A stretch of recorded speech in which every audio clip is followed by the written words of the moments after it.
नमस्कार, स्वागत है आपका विंध्य भारत में। मैं आपके साथ साक्षी गुप्ता। आइए बढ़ते हैं खबरों। मध्य प्रदेश में बीजेपी सरकार की विकास यात्रा में अजब गजब नज़ारे देखने को मिल रहे हैं। कहीं सरकार के नुमाइंदों को पब्लिक के गुस्से का सामना करना पड़ रहा है तो कहीं फजीहत झेलनी पड़ रही है। ऐसे में कुछ चेहरे ऐसे भी हैं जो विकास यात्रा के बहाने सरकार को अपना पावर दिखा रहे हैं। बीजेपी के पंडित जी भी इसमें पीछे नहीं रहे। हुआ यूं कि विकास यात्रा में बीजेपी के पंडित जी जब अपने क्षेत्र की सड़कों पर निकले तो उन्हें 500 किलो वजनी माला पहनाई गई, वो भी बुलडोजर से।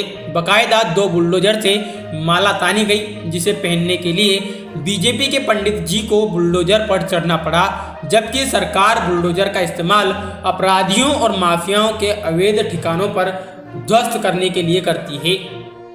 इतना ही नहीं, पंडित जी को उनके समर्थक ने बग्घी में बैठाया। ऐसा लगा जैसे ये कोई बारात हो जिसमें पंडित जी दूल्हा और समर्थक बाराती बने। इसके पीछे का राज उनके एक समर्थक ने बताया। विकास यात्रा के दौरान कई मंत्रियों विधायकों को जनता के गुस्से का शिकार होना पड़ रहा है, लेकिन हम यह संदेश देना चाहते हैं कि हमारे पंडित जी का जलवा बरकरार है और आगे भी रहेगा। पंडित जी की तरह महाराज के एक समर्थक मंत्री ने भी सरकार को संदेश दे दिया। उन्होंने महाराज को राम और खुद को उनका हनुमान बताया।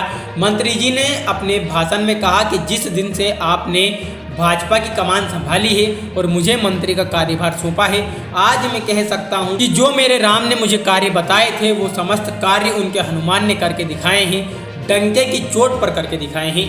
मंत्री ने आगे कहा कि आपके परिवार ने मुझे मिट्टी से उठाकर आसमान में बैठा दिया, इस एहसान को मैं मरते दम तक नहीं भूलूंगा। ऐसे में दूसरे मंत्री कैसे पीछे रहते। उन्होंने मंच पर महाराज के चरणों को छूकर प्रणाम किया। बता दें कि महाराज को राम बताने वाले मंत्री सरकार को घेरने का कोई मौका नहीं छोड़ते हैं। इस पूरे घटनाक्रम पर एक बीजेपी के नेता ने सरकार के करीबी से पूछ लिया कि पार्टी की इस रामलीला के पात्रों में सरकार का क्या रोल है। इस पर आए टिप्पणी से नेताजी ने दोबारा कोई सवाल नहीं किया। उन्होंने कहा, कोई किसी को राम बताए या फिर खुद को हनुमान या पांव छूकर लक्ष्मण, हमारे सरकार तो विश्वामित्र हैं जो राजा दशरथ से राम लक्ष्मण को मांग कर लाए थे और ताड़का जैसे राक्षसों का वध कराया था। साफ है इसका इशारा कमलनाथ की सरकार गिराने की तरफ था।